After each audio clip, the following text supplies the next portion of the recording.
अजीत एक बड़ी कंपनी में ब्रांच मैनेजर था। उसके परिवार में उसके मम्मी पापा और एक छोटा भाई जो कि 12वीं में पढ़ता था और एक छोटी बहन जो 10वीं कक्षा की छात्रा थी। अजीत की मम्मी सरकारी स्कूल में पढ़ाती थी और पापा भी सरकारी ऑफिस में काम करते थे। कुल मिलाकर बड़ा ही खुशहाल परिवार था। पैसों की कोई कमी नहीं थी और खुले विचारों वाला परिवार था। जब से अजीत की नौकरी लगी तब से उसके लिए शादी के लिए रिश्ते आने लगे थे और रिश्तेदार तथा मिलने जुलने वाले भी जब मिलते तो अजीत की शादी के बारे में पूछने लगे थे। कुछ समय तक तो अजीत का परिवार इस बात को टालता रहा, पर आखिर अजीत की शादी तो करनी ही थी। उसकी उम्र भी हो रही थी। तब घर वालों ने रिश्ते देखने शुरू किए और ये फैसला लिया कि हम अपने दोनों बेटों की शादी में दहेज नहीं लेंगे।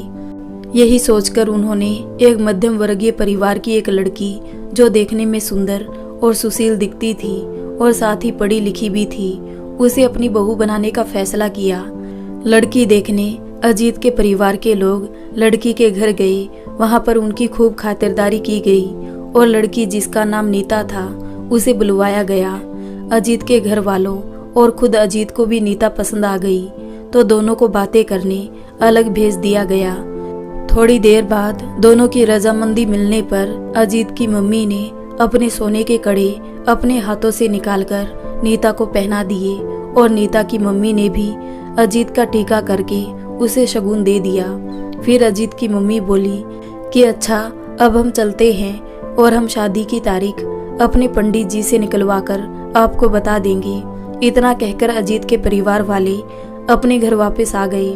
कुछ दिन बाद अजीत की मम्मी ने नीता की मम्मी को फोन करके बता दिया कि शादी की तारीख 3 महीने बाद की निकली है। इस पर नीता की मम्मी बोली कि बहन जी, हम लोग ये सोच रहे थे कि शादी एक ही जगह मिलकर कर देते हैं और एक रिसेप्शन कर देते हैं। इससे 2 जगह खर्चा होने से बच जाता है और जो रुपए बचते वो हम नीता के दहेज में आपको दे देते। ये सुनकर अजीत के घर वालों को गुस्सा आ गया, क्योंकि अजीत की मम्मी ने फोन स्पीकर पर रखा हुआ था। वो बोले कि देखिए, हम लोगों ने जब हम नीता को देखने आए थे तो दहेज की कोई बात नहीं की थी, तो अब ये दहेज की बात कहाँ से आ गई? और आपको तो हमने पहले ही बता दिया था कि हम दहेज के खिलाफ है। इस पर नीता की मम्मी बोली कि वो हमने सोचा कि शादी तय करते समय तो सब दहेज के लिए मना करते हैं, लेकिन एंड टाइम पर दहेज की मांग कर देते हैं, जिससे लड़की वालों को शर्मिंदा होना पड़ता है। इसलिए आप पहले ही बता देते तो, वरना आजकल तो लोग बहुत को दहेज ना मिलने पर मार डालते हैं। इस पर अजीत की मम्मी को गुस्सा आ गया और वो बोली कि बहन जी, लगता है आपका पाला किसी ऐसे परिवार से हो गया होगा, लेकिन आपकी जानकारी के लिए हम बता दें कि हमने नीता को अपनी बेटी माना है और हमारी भी एक बेटी है और हमने बेटी और बहू में फर्क नहीं किया।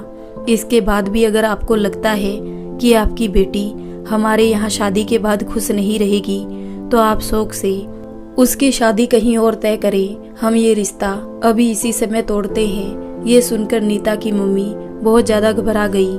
कहाँ तो वो ये सोचकर बैठी थी कि बिना कुछ पैसा खर्च किए वो बड़े आराम से लड़के वालों के शहर में जाकर लड़की की शादी कर देगी और जो भी इंतजाम लड़के वाले करेंगे उसका आधा पैसा वो उन्हें दे देगी।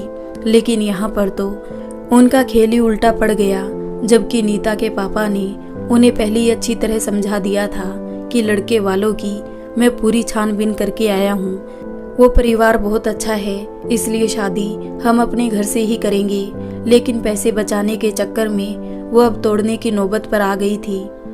उधर नीता और अजीत इन 3 महीनों में फोन से बातें करते हुए एक दूसरे को समझने लगे थे और नीता के पिता को पता भी नहीं था कि उनकी पत्नी ने अजीत के परिवार से क्या कहा है। उधर नीता की मम्मी ने रात का खाना खाते हुए अपने पति से कहा कि लड़के वालों का फोन आया था। उन्होंने कहा है कि आप शादी की सभी रस्में अपने घर करें, लेकिन शादी हमारे शहर में आकर करें। उसका सारा इंतजाम आपको करना होगा, वरना ये रिश्ता खत्म समझिए। नीता के पिता अपनी पत्नी की आदत जानते थे। उन्होंने कहा कि तुमने तो उनसे कुछ नहीं कहा। इस पर नीता की मम्मी बिल्कुल मासूम सूरत बनाकर बोली क्या मैं अपनी ही बेटी की शादी तोड़ना चाहूँगी? इस पर नीता के पिता ने उसी समय अजीत के पापा को फ़ोन किया और सामान्य स्वर और सम्मानित भाषा में कहा कि भाई साहब, ये तो बहुत अच्छी बात है कि आपने हमें बताया कि शादी की तारीख निकल आई है। अब बताइए आपका क्या कहना है, कैसे क्या करना है। अगर इस बात पर दोनों परिवार बैठकर सलाह मशविरा कर लेते तो बहुत अच्छा होता।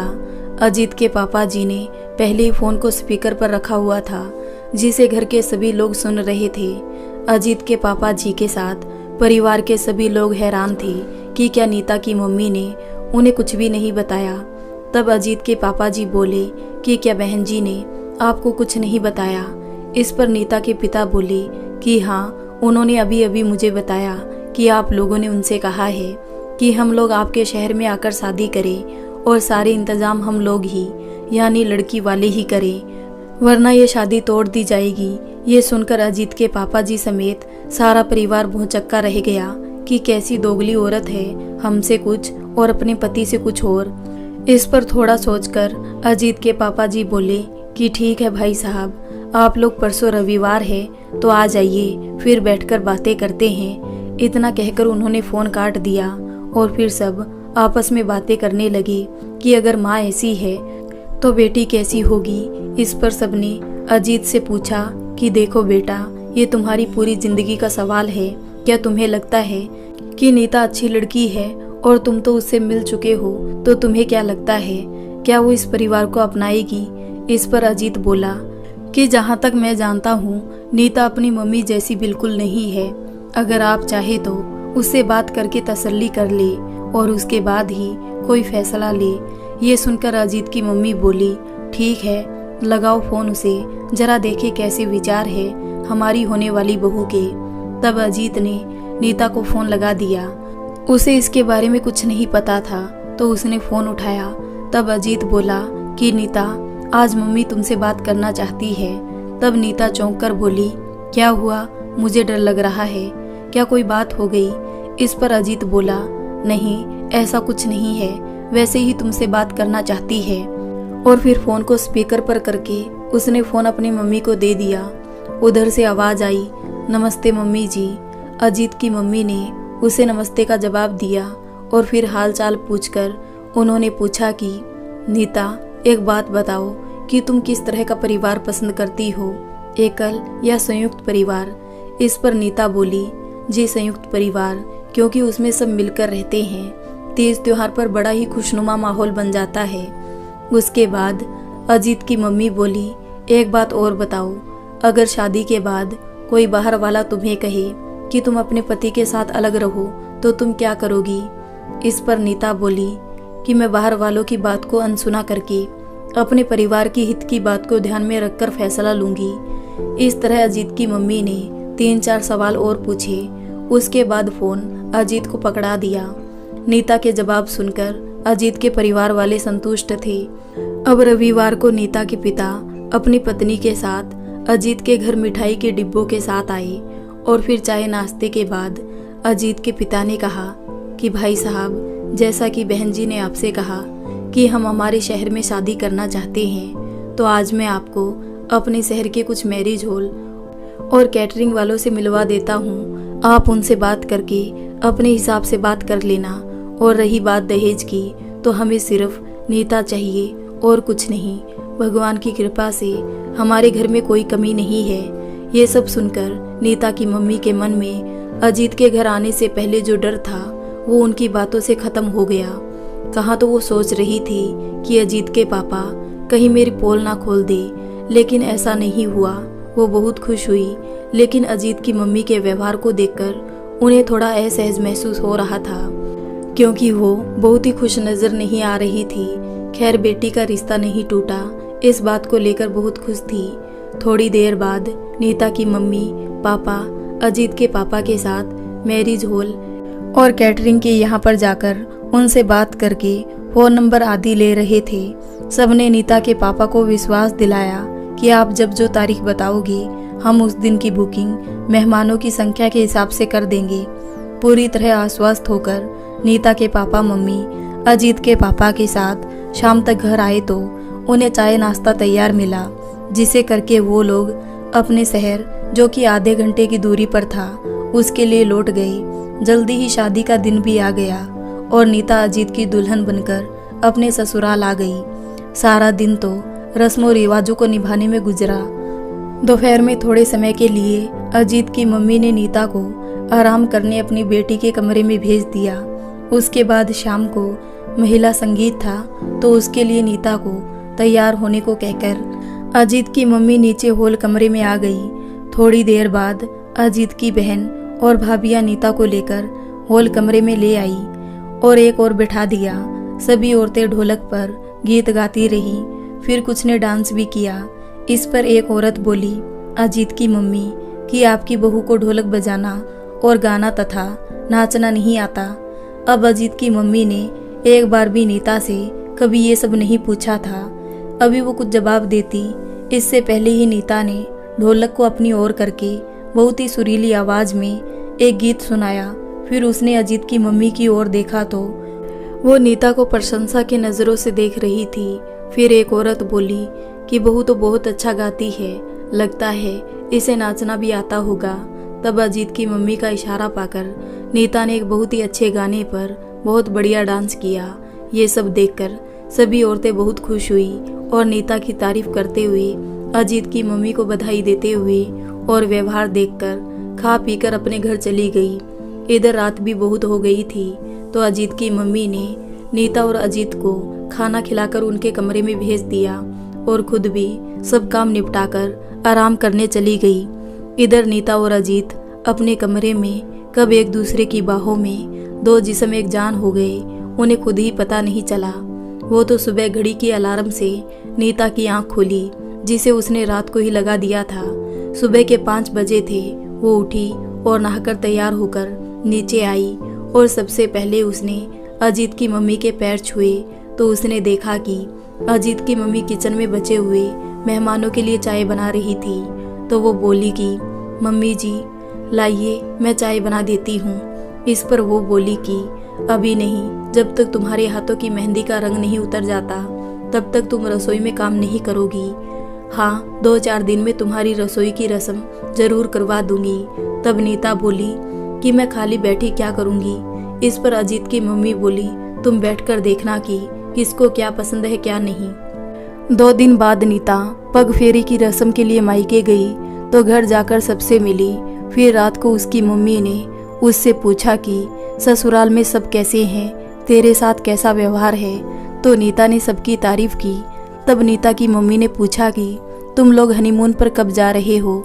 इस पर नीता बोली कि जब मैं यहाँ से जाऊंगी तभी हम हनीमून के लिए श्रीनगर जा रहे हैं। ये सुनकर नीता की मम्मी को थोड़ी तसल्ली हुई, लेकिन वो उस दिन की बात को जिसमें उन्होंने दहेज की रकम देने की बात की थी और अजीत की मम्मी ने रिश्ता तोड़ने की बात कही थी, जिसे नीता की मम्मी ने अपने दिल पर लगा लिया था और वो किसी भी तरह अजीत के परिवार को नीचा दिखाने के लिए मन ही मन तैयार हो रही थी। उन्होंने ये भी नहीं सोचा कि उनकी बेटी का बसा बसाया घर उजड़ जाएगा। उस समय तो कुछ नहीं बोली और नीता वापस अपने ससुराल आ गई और अजीत के साथ हनीमून पर भी चली गई। इधर नीता की मम्मी योजना बनाने लगी कि किस तरह बिना कोई मेहनत के और सबकी नज़रों में आए बिना वो अजीत के परिवार को सबक सिखा पाई। जल्दी अजीत नीता के घर आया और उसे विदा करवा कर ले गया और उसके अगले दिन दोनों हनीमून पर चले गए। जब नीता और अजीत हनीमून से लौटे तो नीता सबके लिए उपहार लेकर आई थी। अजीत ने उससे कहा कि वो अपने घर वालों के लिए भी उपहार खरीद ले। तब नीता ने उनके पसंद के उपहार खरीद लिए। जब वो लौटकर आए तो अजीत और नीता ने सबको उपहार दिए और नीता ने अपनी सास को और सबको अपने घर वालों के लिए खरीदे उपहार दिखाए। तब अजीत की मम्मी बोली कि तुम 2 दिन बाद अपने मायके जाकर ये उपहार दे देना, तब तक तुम्हारी सफ़र की थकान भी उतर जाएगी। ये सुनकर नीता और अजीत अपने कमरे में जाकर सामान रखने चले गए और फिर रात का खाना खाकर सोने चले गए। इधर 2 दिन बाद अजीत की छुट्टियां खत्म हो रही थी, तो उसे ऑफिस जाना था। तब नीता बोली मम्मी जी मैं किसके साथ जाऊंगी। इस पर नीता की सास बोली कि तुम अपने देवर के साथ गाड़ी से चले जाना और 2 दिन रुककर आ जाना। ये सुनकर नीता जाने की तैयारी करती है। फिर अपने देवर नील के साथ चली जाती है। जब नीता अपने मायके पहुंची तो उसके घर वाले बहुत खुश हुए और नील की भी खूब खातिरदारी करी। इसके बाद नीता ने घर में सबको कश्मीर से खरीदे गए उपहार दिए, जिन्हें देखकर नीता की मम्मी बहुत खुश हुई और पूछा कि क्या केवल हमारे लिए लाई या फिर अपने ससुराल वालों के लिए भी खरीदे। तो नीता बोली कि मैंने तो ससुराल वालों के लिए ही खरीदे थे, लेकिन अजीत बोले कि तुम अपने घर वालों के लिए भी खरीद ले। इस पर नीता की मम्मी बोली, फिर तो हमारे उपहार देखकर तेरी सास ने तुझे बहुत डांटा होगा। तब नीता बोली कि बिल्कुल नहीं, बल्कि वो तो ये कह रही थी कि अच्छा किया जो उन सब के लिए भी खरीदारी कर ली, वरना मुझे बुरा लगता। ये सुनकर नीता की मम्मी थोड़ी देर वहाँ बैठी रही, फिर बोली कि तुम सब बैठो, मैं चाय बनाकर लाती हूँ। इतना कहकर वो कमरे से निकलकर बड़बड़ करती हुई किचन की तरफ जाने लगी। वो क्या समझती है, ऐसे तोहफे मेरे लिए खरीदकर मुझ पर एहसान कर रही है। मुझे अपना अपमान याद है, मैंने भी इन सब का बदला अजीत के परिवार से नहीं लिया तो मेरा नाम नहीं। अपनी बड़बड़ाहट में वो ये भूल गई कि वो नील के कमरे के सामने से जा रही थी और नील ने सब कुछ सुन लिया था। वो समझ गया कि आंटी किस अपमान की बात कर रही है। खैर, जैसे तैसे 2 दिन उसने उन पर नज़र रखी और अपनी भाभी और उनकी मम्मी की होने वाली बातों पर गौर करता रहा। उसने देखा कि नीता की मम्मी जब तब नीता को उसके ससुराल वालों के लिए ताना मारती हुई बात करती, जिसका जवाब नीता भाभी हंसकर टाल देती। 2 दिन बाद नीता अपने ससुराल लौट आई और फिर एक अच्छा दिन देखकर नीता की सास ने उससे पहली रसोई की रस्म करवा ली और कहा कि आज तुम जो भी मन चाहे वो बनाना, क्योंकि इतने दिनों में तुम्हें हम सबके पसंद के बारे में तो पता चल ही गया होगा, और रसोई में कौन सा सामान कहाँ पर है इस बारे में अपनी ननद शीतल से पूछ लेना, वो तुम्हारी मदद कर देगी। नीता ने सुबह का नाश्ता बनाया, फिर दोपहर का खाना भी बनाया, फिर दोपहर में आराम करके रात का खाना भी शीतल की मदद से बनाया। रात के खाने को खाते समय घर के सब लोगों ने दिल खोलकर नीता के बनाए दिन भर के नाश्ते, लंच, डिनर की तारीफ की और बदले में उसे गिफ्ट भी दिए। सब लोग का अपने लिए इतना प्यार और उपहार देखकर नीता बहुत खुश हुई। फिर अगले दिन से नीता, उसकी ननद शीतल और अजीत की मम्मी तीनों मिलकर जल्दी ही नाश्ता, खाना, रात का खाना बना लिया करती, फिर दिन भर बैठकर गपशप करती। नीता को तो ससुराल में अपने घर से भी ज्यादा प्यार मिल रहा था, लेकिन वो अपनी सास के कहने पर अपनी मम्मी से भी फोन पर बात कर लिया करती थी और फोन पर भी वो अपनी सास और ससुराल की तारीफ करती, जिसे सुनकर नीता की मम्मी के तन बदन में आग लग जाती थी। अब नीता जब भी तीज त्योहार पर कुछ दिन के लिए अपने मायके जाती तो उसकी मम्मी उसके मन में अजीत की मम्मी और शीतल तथा नील के लिए नफरत के बीज बोने का काम करती। उनके अच्छे कामों में भी नीता के लिए बुराई दिखाकर वो उसके मन में शक का बीज डालने लगी थी। वो कहती कि देखो, सारा काम तुझसे करवाती है, तेरे पीठ पीछे पड़ोसियों से भी बुराई करती होगी, आदि आदि। ये सब सुनकर पहले तो नीता को उनकी बातों पर विश्वास नहीं हुआ, लेकिन वो कहा जाता है ना कि संगति का फल देर से और कुसंगति का फल बहुत जल्दी मिल जाता है। कहने को नीता अपना अधिकतर समय अपने ससुराल में बिताती थी, लेकिन अब फोन पर उसकी मम्मी उसे सलाह देने लगी थी और कोई दिन ऐसा नहीं जाता था जिस दिन दोनों घंटों भर बातचीत ना करती हो। नीता की मम्मी ने नीता के घर संसार में आग लगाने का काम शुरू कर दिया था। वो उसे दिन भर की सारी बातें पूछती और फिर उन पर कैसे अमल करना है उसे अच्छी तरह समझाती। अब नीता को अपनी मम्मी की हर एक बात सही लगती। वो पूरी तरह अपनी मम्मी के कहे अनुसार चल रही थी, लेकिन उसे ये पता नहीं था कि ऐसा करने से उसकी शादी का रिश्ता बचेगा या नहीं। अब आए दिन नीता कभी बुखार, कभी तबीयत ठीक न होने का बहाना करके अपने कमरे में पड़ी रहती। सुबह के समय जब तक अजीत घर में रहता तब तक तो नीता ठीक तरह से घर के काम करती और उसके ऑफिस जाते ही अपने कमरे में जाकर लेट जाती। घर का सारा काम शीतल और अजीत की मम्मी करती। जिस दिन नीता उन्हें कही कि मम्मी, मुझे बुखार जैसा लग रहा है या तबीयत ठीक नहीं लग रही, तो वो उनका खूब ख्याल रखती। कभी कभी नीता को लगता कि वो अपने ससुराल वालों के साथ ठीक नहीं कर रही, लेकिन थोड़ी देर बाद ही अपनी मम्मी की बातें जो उसके दिलो दिमाग पर छाई रहती वो नीता पर हावी हो जाती थी। अब जब कभी शीतल और शीतल की मम्मी अपने कमरे में कोई बात कर रहे होते तो नीता छुपकर सुनने की कोशिश करती कि कहीं मेरी बुराई तो नहीं हो रही। इधर कुछ समय से अजीत के घर में उसकी मम्मी को नीता का व्यवहार कुछ अलग लगने लगा, खासकर जब से वो सावन में अपने घर से लौटी। उसके बाद से उसकी मम्मी का फ़ोन भी अधिक आने लगा।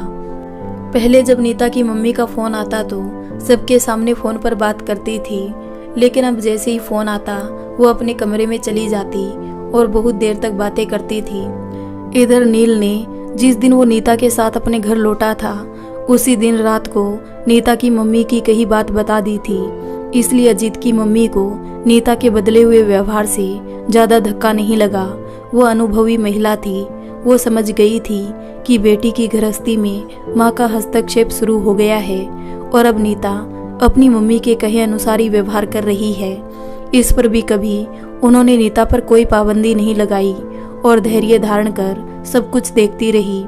इधर जब नीता की मम्मी को फ़ोन पर नीता बताती कि मम्मी आपने जैसा कहा था वैसे ही मैंने आज खाने में नमक और मिर्च ज़्यादा कर दिया, या फिर कपड़े धोते समय गंदे धो दिए, या आज घर की सफाई नहीं की, या आज मैंने दिन भर किसी काम में हाथ नहीं लगाया आदि बताती और फिर कहती कि इतना सब करने पर भी मम्मी मुझे कुछ नहीं कहती, बल्कि वो और शीतल उस काम को दोबारा करने लगते हैं, मुझे भला बुरा भी नहीं कहते हैं। ये सुनकर नीता की मम्मी बोली कि तुम अब अजीत और उसकी मम्मी के बीच झगड़ा करवाने के बारे में सोचो, और हाँ ये सब तब करना जब अजीत घर पर हो, और कभी कभी अपने ऊपर चोट वगैरह भी मार लिया करो और अजीत से कहो कि मेरे काम ना करने पर मम्मी जी या शीतल ने ये सब किया है। और एक काम और, वो ये कि जब कभी तुम्हारे घर पर कोई मेहमान आए तो उसके सामने पुरानी फटी साड़ी पहनना और बिना सजे सवरे जाना। तुम्हारे चेहरे से ऐसा लगना चाहिए मानो कि तुम पर ससुराल में बहुत अत्याचार किए जा रहे हो और बात बात में दहेज न देने पर तुमसे ज़्यादा काम करवाया जाता है, ऐसा कहो। अब तो नीता भी अपनी मम्मी के रंग में पूरी तरह रंग चुकी थी। उसने ठीक वैसा ही करना शुरू कर दिया था। अब वो जब तब घर में काम करते हुए ताना मारती और रोने का नाटक करते हुए कहती कि अगर मेरे मम्मी पापा कम दहेज ना देते तो आज मैं भी बैठी बैठी खा रही होती, मुझे ये दिन ना देखने पड़ते। और फिर कभी अपने आप को चोट पहुंचा लेती और अजीत को कहती कि देखो आज तुम्हारी मम्मी और बहन ने मेरे साथ कैसा सलूक किया है और तुम चुप बैठे हो। अजीत अपनी मम्मी और बहन को अच्छी तरह समझता था, इसलिए वो कुछ नहीं बोलता था। ये देखकर नीता और ज़्यादा गुस्से में आ जाती और आए दिन कोई ना कोई हंगामा करती, तेज आवाज़ में बात करती, बेवजह शीतल और अजीत की मम्मी से लड़ती झगड़ती थी। उसकी आवाज़ इतनी तेज होती कि आस पड़ोस वाले भी सुन ले। एक बार तो हद हो गई जब अजीत रविवार को घर में था और उसके सगे मामा मामी अपने परिवार के साथ मिलने आ गए। ये देखकर सब लोग बहुत खुश हुए। नीता ने अपनी मम्मी के कहे अनुसार साधारण सी साड़ी जिसका रंग भी फीका था और बिना मेकअप के वो ऐसे ही चाय नाश्ता लेकर सबके सामने आकर उदास मुंह से जबरन मुस्कुराने का नाटक करते हुए पैर छूकर वहां से चली आई। ये देखकर मामी और मामा ने अजीत की मम्मी की तरफ देखा। उन्हें अपनी बहन से बहू के लिए ऐसे व्यवहार की कतई उम्मीद नहीं थी, लेकिन वो चुप रहे। उन्होंने कुछ बोलना उचित नहीं समझा, लेकिन अजीत की मम्मी ने नीता के बारे में पास बैठी मामी को सब कुछ बता दिया। इधर जब अजीत ने नीता का ये रूप देखा तो उसे बुरा लगा और वो उठकर किचन में जाकर नीता से पूछने लगा, ये सब क्या है नीता? इस पर नीता ने भी पलटकर जोर से चीखने की आवाज़ निकाली और रोने की आवाज़ में बोली कि तुम भी मुझे मारो जैसे तुम्हारी मम्मी और बहन मारती है। मैं इस घर में कोई बहू थोड़ी हूँ, मैं तो नौकरानी हूँ जिसे जब चाहो तब मारो। अब मेरे मम्मी पापा ने दहेज नहीं दिया तो उसका बदला तुम सब मुझसे इस तरह ले रहे हो। ये सब सुनकर अजीत के तो मानो होश ही उड़ गए। उधर ये सब बातें नीता ने तेज आवाज में की थी, जिसे घर आए मेहमानों ने भी सुन लिया और घर के हालात समझते हुए वो लोग बिना कुछ बोले चले गए। इधर अजीत की मम्मी और पापा को उनके सामने शर्मिंदा होना पड़ा वो अलग, अब तो हर रोज का तमाशा हो गया। इतने पर भी अजीत की मम्मी और शीतल ने कभी नीता को पलटकर कुछ नहीं कहा। यहाँ तक कि अजीत, नील और अजीत के पापा सबको ये बात मालूम थी कि नीता की मम्मी बदले की भावना से ये सब कर रही है। एक बार अजीत ने, शीतल और नील तथा अजीत की मम्मी ने भी नीता और उसकी मम्मी की बातों को सुना था। ये सब होने पर भी जब अजीत की मम्मी ने कोई विरोध या नीता की मम्मी पापा से शिकायत नहीं की तो नीता की मम्मी का धीरज खत्म हो गया। उन्होंने एक ऐसी योजना बनाई जिसमें नीता की जान जाने का खतरा भी था। उन्होंने एक दिन नीता को फोन किया। उसके अगले ही दिन नीता ने अपने शरीर पर जगह जगह भारी चीज से चोट के निशान बना लिए, जिससे उसके शरीर पर जगह जगह नील पड़ गए और एक दो जगह उसने गर्म चिमटे से जलने के निशान भी बना लिए, जिससे वहां की खाल झुलस गई। 2 दिन बाद नीता ने दोपहर के समय जब अजीत और उसके पापा ऑफिस में थे, अजीत की मम्मी और शीतल अपने कमरे में थी, तब नीता ने नींद की गोलियां खा ली और अपनी कलाई की नस भी काट ली और बिस्तर पर अधलेटी हालत में लेट गई। शाम के समय शीतल 4 बजे अपने कमरे से बाहर आई और अपनी मम्मी के कमरे में जाकर कहा कि मम्मी 4 बज गए हैं और पापा तथा भैया 5 बजे तक ऑफिस से आएंगे, तो शाम के नाश्ते में क्या बनाएं। इस पर अजीत की मम्मी बोली कि देखो, आज का नाश्ता नीता से पूछ लो, शायद वो कुछ स्पेशल खाना चाहे, क्योंकि सुबह के नाश्ते के समय वो कुछ खुश नहीं लग रही थी। ये सुनकर शीतल नीता के कमरे में गई और जोर से चीखी, मम्मी जल्दी आओ। शीतल की आवाज सुनकर अजीत की मम्मी लगभग दौड़ती हुई नीता के कमरे में पहुंची तो वहां का नजारा देखकर तो उनके होश उड़ गए, क्योंकि नीता की कलाई से खून टपक रहा था और वो बेहोश थी तथा बेड पर अधलेटी थी। ये देखकर शीतल बोली, मम्मी अब क्या करें। तो उसकी मम्मी बोली कि सबसे पहले अजीत और अपने पापा को फ़ोन करो और फिर नील को फ़ोन करके बुलाओ, और हाँ, जल्दी से फैमिली डॉक्टर को भी फ़ोन करो और साथ ही नीता के घर वालों को भी फ़ोन कर देना। शीतल सबको फ़ोन करने लगी। इधर अजीत की मम्मी ने नीता को सीधा करके बेड पर लेटाया और तुरंत उसके हाथ पैर रगड़ने लगी। चेहरे पर पानी के छींटे भी मारे, लेकिन नीता को होश नहीं आया। इधर जैसे ही शीतल का फ़ोन अजीत, उसके पापा और नील को मिला, सब जल्दी से घर के लिए भागे। तब डॉक्टर भी आ गए थे। उन्होंने कहा कि इनकी हालत सीरियस है, आप जल्दी से हॉस्पिटल में एडमिट कर दीजिए। उधर जब नीता की मम्मी को फ़ोन पर खबर मिली तो वो बहुत ही खुश हुई और बोली, अब मज़ा चखाती हूँ सबको। छठी का दूध ना याद दिला दिया तो मेरा नाम नहीं। लेकिन घर में सबको दिखाने के लिए वो ज़ोर ज़ोर से रोने लगी और घबराने का नाटक करते हुए अपने पति से बोली कि देखा ना आपने, उन सब ने मेरी फूल सी बच्ची को मार दिया, अब जल्दी चलो। ये सुनकर नीता के पापा अपनी पत्नी के साथ नीता के ससुराल जाने को निकले ही थे कि तभी अजीत के पापा का फ़ोन आया कि भाई साहब, आप लोग सिटी हॉस्पिटल पहुंच जाना, क्योंकि नीता की हालत सीरियस है। उसने अपने हाथ की नस काट ली है और हम उसे हॉस्पिटल लेकर जा रहे हैं। जल्दी अजीत के घर वालों ने नीता को हॉस्पिटल में एडमिट करवा दिया। डॉक्टर ने जब अजीत से नीता के संबंध के बारे में पूछा कि मरीज आप सबकी क्या लगती है, तो अजीत की मम्मी बोली कि ये हमारी बहू है। इस पर डॉक्टर ने पहले ही पुलिस को फ़ोन कर दिया, क्योंकि वो नीता का चेकअप करते समय उसके शरीर पर बने जख्मी के निशान देख चुका था। तब तक नीता की मम्मी रोती चिल्लाती हॉस्पिटल में नीता के कमरे के पास आ गई और तेज आवाज में अपनी बेटी को याद करती हुई रो रो कर कहने लगी कि नीता ने कितनी बार मुझे फ़ोन पर कहा था कि मेरी सास, ननंद और बाकी सब मुझ पर दहेज के लिए अत्याचार करते हैं, पर मैंने उसे समझाकर शांत रहने को कहा, पर मुझे क्या पता था कि मेरी बेटी की ऐसी हालत हो जाएगी। तभी पुलिस वाले आ गए। नीता की मम्मी दौड़कर उनके पास जाकर उनसे बातें करने लगी और साथ ही कह दिया कि हमें अजीत के पूरे परिवार पर शक है। इधर अजीत के परिवार वाले अभी नीता की हालत देखकर दंग थे कि तभी नीता की मम्मी की बातों ने मानो दूसरा बम ही फोड़ दिया। वो पुलिस इंस्पेक्टर से कह रही थी कि आप दहेज कानून में इन सबको हवालात में ले जाओ। इस पर पुलिस इंस्पेक्टर बोला कि देखिए, आपके कहने से कुछ नहीं होगा, पहले हम मरीज का बयान लेंगे और फिर डॉक्टर की रिपोर्ट देखकर ही कोई एक्शन लेंगे।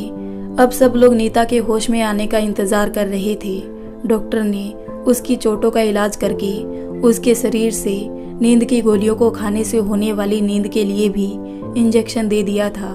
उसे ड्रिप भी लगी थी और एक नर्स उसके पास खड़ी उसके होश में आने का इंतजार कर रही थी, जबकि कमरे के बाहर अजीत बेचैन होकर चक्कर लगा रहा था और उसके घर के लोग चिंताग्रस्त होकर बैठे थे।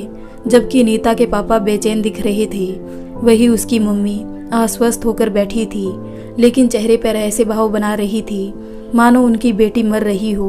इधर नर्स ने पुलिस इंस्पेक्टर को खबर दी कि पेशेंट को होश आ गया।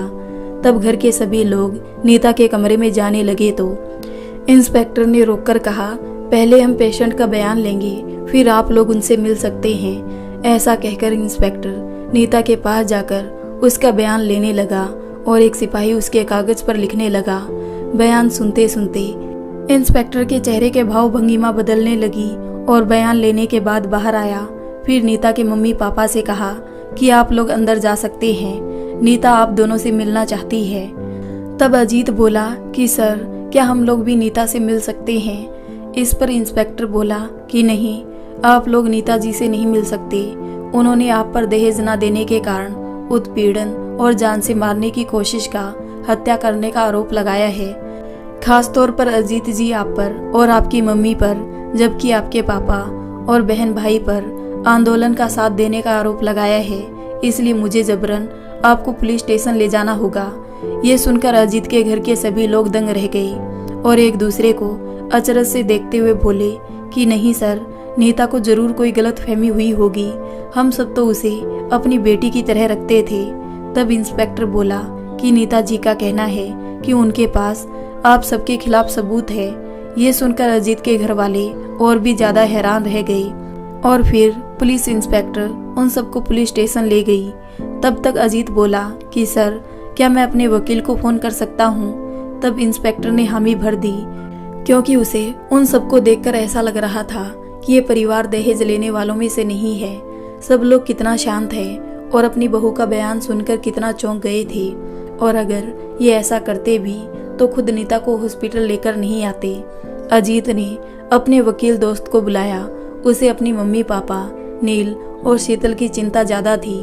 वो किसी भी तरह उनकी जमानत करवाना चाहता था।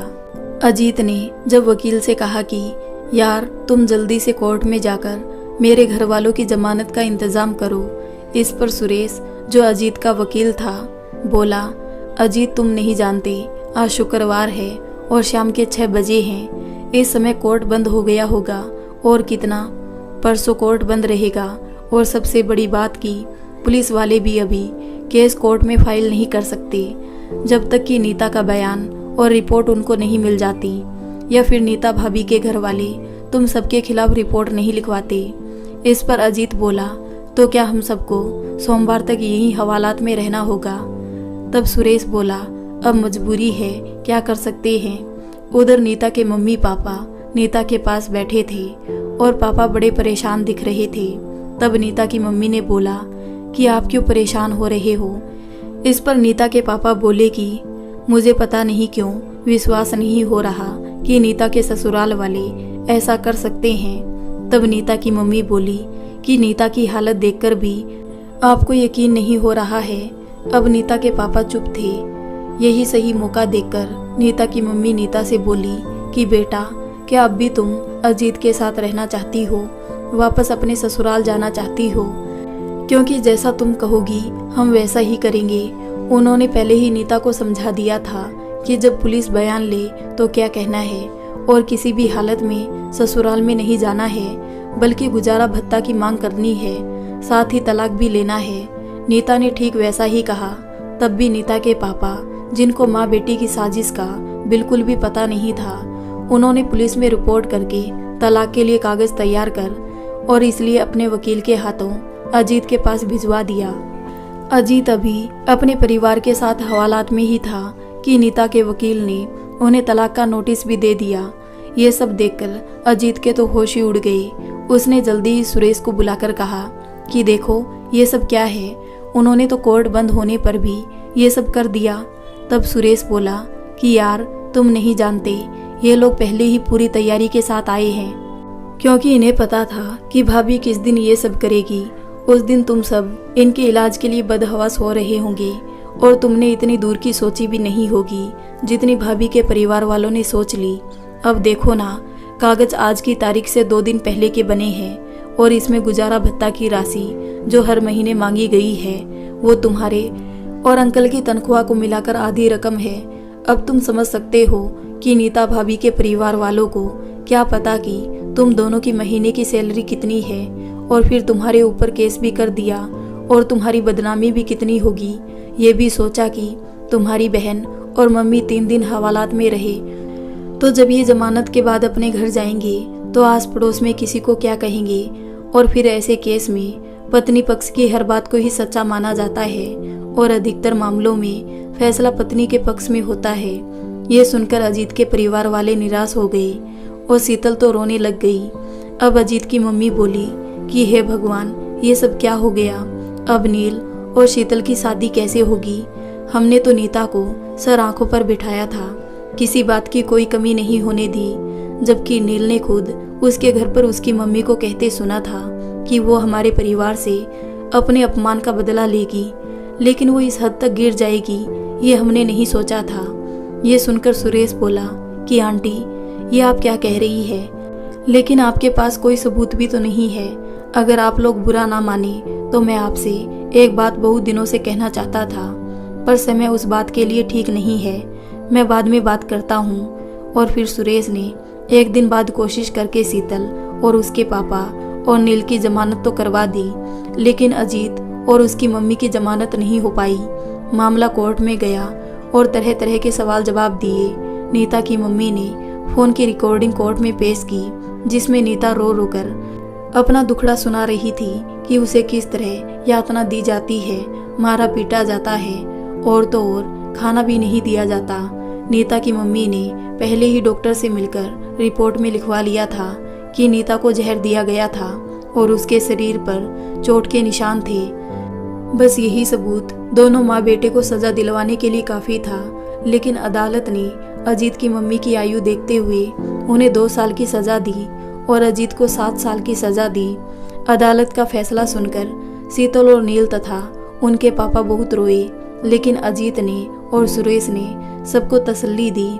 और फिर अदालत ने जो गुजारा भत्ता नीता के लिए बांधा था, उसके लिए सुरेश ने एक एप्लीकेशन कोर्ट में पेश की कि जब परिवार का एक सदस्य जेल में होगा तो परिवार का एक सदस्य ही नौकरी करेगा, तो वो अकेला अपना परिवार चलाए या गुजारा भत्ता दे।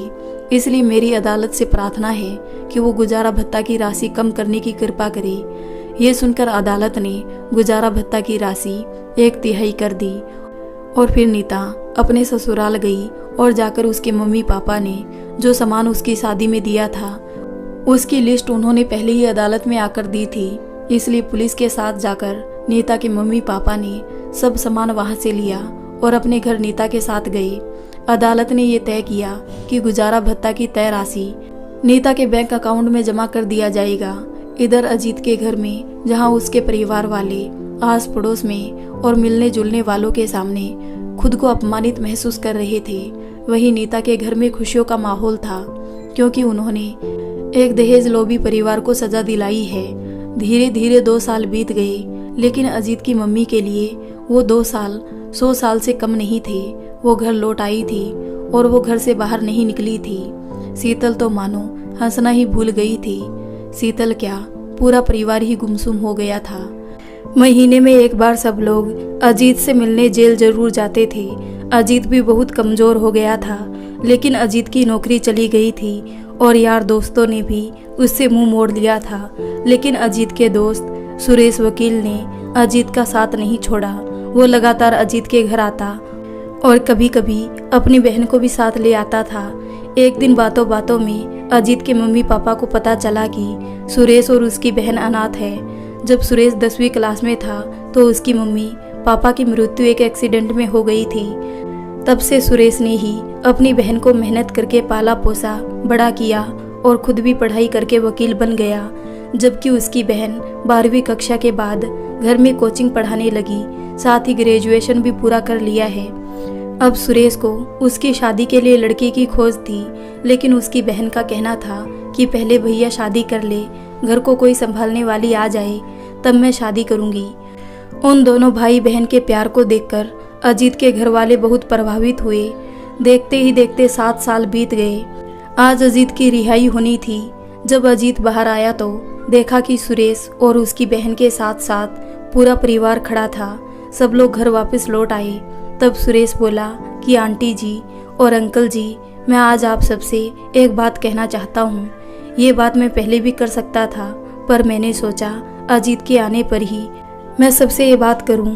मैं जानता हूं कि आप सब शीतल और नील की शादी के लिए कितने परेशान हैं। रिश्ते वालों को नीता ने सच्चाई बताकर तोड़ दिया, जबकि वो लोग शादी करने को तैयार थे। लेकिन मैं ये कहना चाहता हूं कि मेरी बहन के लिए मुझे नील से अच्छा कोई लड़का नहीं दिखा और अपने लिए मुझे शीतल जैसी जीवन संगनी चाहिए थी। अब अगर आप बड़ों का आशीर्वाद हो तो क्या मैं ये रिश्ता पक्का समझूं? ये सुनकर अजीत के मम्मी पापा की तो मानो मनचाही मुराद पूरी हो गई थी, जबकि शीतल और सुरेश की बहन सीमा वहां से उठकर चली गई। अजीत के परिवार वाले बहुत खुश हुए कि ऐसे खुले विचारों वाला लड़का और लड़की उन्हें अपने बेटे और बेटी के लिए मिले हैं। उधर सीमा और शीतल अपने कमरे में बैठी शर्मा रही थी। इतने लंबे समय में दोनों सहेली बन चुकी थी और अब ननंद भाभी बनने वाली थी। इसलिए सीमा ने शीतल से पूछा कि क्या उसे सुरेश भैया पसंद है। इस पर शीतल ने सहमति में सिर हिलाया और फिर यही सवाल उसने सीमा से किया तो उसने भी सहमति जताई। अब अजीत के मम्मी पापा ने सुरेश से कहा कि बेटा, हमने तो सोचा भी नहीं था कि हमारी बेटी को इतना सुलझा हुआ लड़का मिलेगा। लेकिन बेटा, तुम तो सारी बात जानते हो कि हम सब निरपराध हैं, लेकिन ये समाज हमें अभी तक अपराधी मानता है। इसलिए हम लोग शादी साधारण तरीके से एक ही मंडप में करना चाहते हैं और फिर तुम्हारे परिवार में भी कोई बड़ा नहीं है, तो फिर शादी की सारी रस्में कैसे होगी। इस पर सुरेश बोला कि आंटी जी, मैं जिस जगह रहता हूँ वहाँ पर हमारे पड़ोस में एक परिवार है जो हमें भी अपने परिवार जैसा समझता है, तो सारी रस्में वही लोग करेंगे। ये सुनकर अजीत के पापा बोले कि जब वो तुम लोगों को इतना मानते हैं तो तुम उनसे शादी के संबंध में बात करके उन्हें हमारे यहाँ शगुन लेकर भेजो, फिर हम तुम्हारे यहाँ पर आएंगे। ये सुनकर सुरेश बहुत खुश हुआ और बोला, मैं आज ही उनसे बात करके कल से ही शादी की रस्म को शुरू करवाने के लिए कहता हूँ और फिर हम किसी मंदिर में शादी कर लेंगे। इस तरह सुरेश और शीतल तथा नील और सीमा की शादी साधारण तरीके से हो गई। उसके बाद दोनों परिवारों ने एक ही जगह रिसेप्शन भी दे दिया। शीतल की ससुराल में उसका गृह प्रवेश और बाकी रस्मों को आस पड़ोस की महिलाओं और उस परिवार की महिलाओं ने कराया। आस पड़ोस की लड़कियां सारा दिन शीतल के घर में बैठी रही, फिर रात को खाना खिलाकर उसके कमरे में पहुंचा दिया। थोड़ी देर बाद सुरेश भी कमरे में पहुंच गया और फिर दोनों प्रेम भरी बातें करते, आने वाले जीवन के सपने बुनते कब एक दूजे में खो गए उन्हें पता ही नहीं चला।